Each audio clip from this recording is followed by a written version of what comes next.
C'est désormais officiel, Trent Alexander-Arnold est un joueur du Real Madrid et pendant que tout le monde parle de cette recrue énorme, une autre bonne nouvelle tombe. Rodrigo sera bien de retour pour le Classico face au Barça dimanche prochain. Restez bien jusqu'à la fin de la vidéo pour tous les détails sur ce tournant majeur dans la saison du Real Madrid.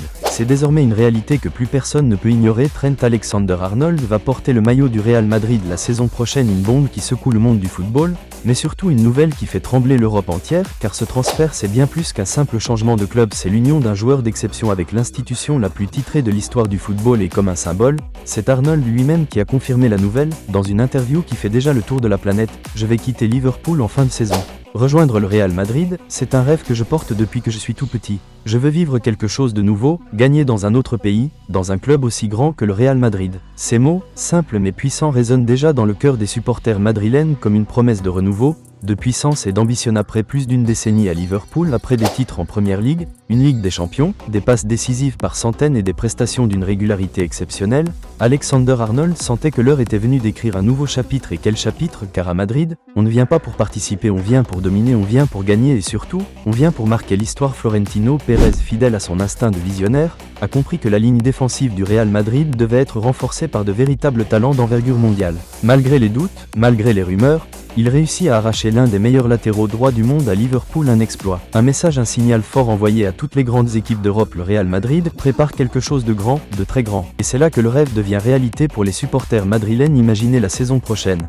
Arnold à droite, Vinicius et Mbappé devant, Bellingham en maître du milieu, et peut-être Xavi Alonso comme chef d'orchestre sur le banc. Une équipe jeune, ambitieuse, talentueuse, déterminée. Une équipe prête à régner sur l'Europe. Mais attention, le défi est immense. Arnold sait qu'il sera attendu au tournant.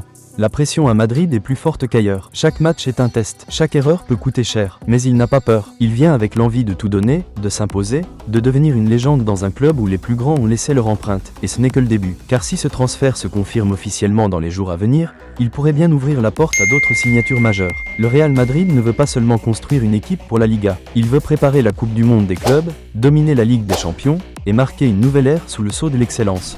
Le message est clair, le Real Madrid est de retour, plus ambitieux que jamais, et Trent Alexander-Arnold en sera l'un des visages. Préparez-vous, le spectacle ne fait que commencer. On ferme ce chapitre et on continue avec une autre news. Rodrigo était absent hier face au Celta Vigo et cette absence a immédiatement fait couler beaucoup d'encre car certains médias ont commencé à évoquer une rumeur de départ, d'autres parlent de négociation de contrat ou d'un mal-être du joueur, mais la vérité est tout autre. Le Brésilien souffrait tout simplement d'une forte fièvre et le staff médical du Real Madrid a préféré l'écarter du groupe pour éviter toute contamination à d'autres joueurs, surtout à l'approche d'un match aussi crucial que celui contre le FC Barcelone dimanche prochain. Malgré ses récentes performances jugées insuffisantes par une partie du public et des observateurs, Rodrigo reste un joueur très important aux yeux de Carlo Ancelotti et son retour à l'entraînement aujourd'hui prouve que le joueur est prêt à se battre pour l'équipe jusqu'au bout. Il sait que ce Classico sera probablement la dernière opportunité pour le Real Madrid de croire encore au titre en Liga et il veut marquer les esprits sur la pelouse du Santiago Bernabéu dans ce match à très haute tension. Rodrigo a connu une saison en dents de scie avec des périodes brillantes, notamment en Ligue des Champions, mais aussi des passages à vide qui ont semé le doute sur sa régularité. Certains supporters commencent même à se poser des questions sur son avenir, surtout avec les arrivées imminentes de joueurs offensifs comme Kylian Mbappé ou Endrick dès cet été, mais l'intéressé veut répondre sur le terrain et faire taire les critiques. Il sait que les prochaines semaines seront décisives pour son avenir au sein du club madrilène et ce Classico sera une véritable vitrine pour montrer qu'il a toujours sa place dans ce projet en pleine reconstruction avec des ambitions toujours plus hautes. Le Real Madrid n'a plus droit à l'erreur s'il veut continuer à croire au titre et chaque joueur devra se surpasser pour faire tomber un FC Barcelone qui reste un adversaire redoutable et motivé par l'idée de gâcher les derniers espoirs de titre du grand rival. Rodrigo est prêt et sait ce que représente un Classico, il l'a déjà vécu, il l'a déjà brillé. Maintenant, c'est le moment ou jamais pour lui de rallumer la flamme et d'aider son équipe à écrire une nouvelle page de l'histoire du plus grand club du monde. Si tu es fan de Real Madrid, abonne-toi et like pour suivre le mercato. À bientôt.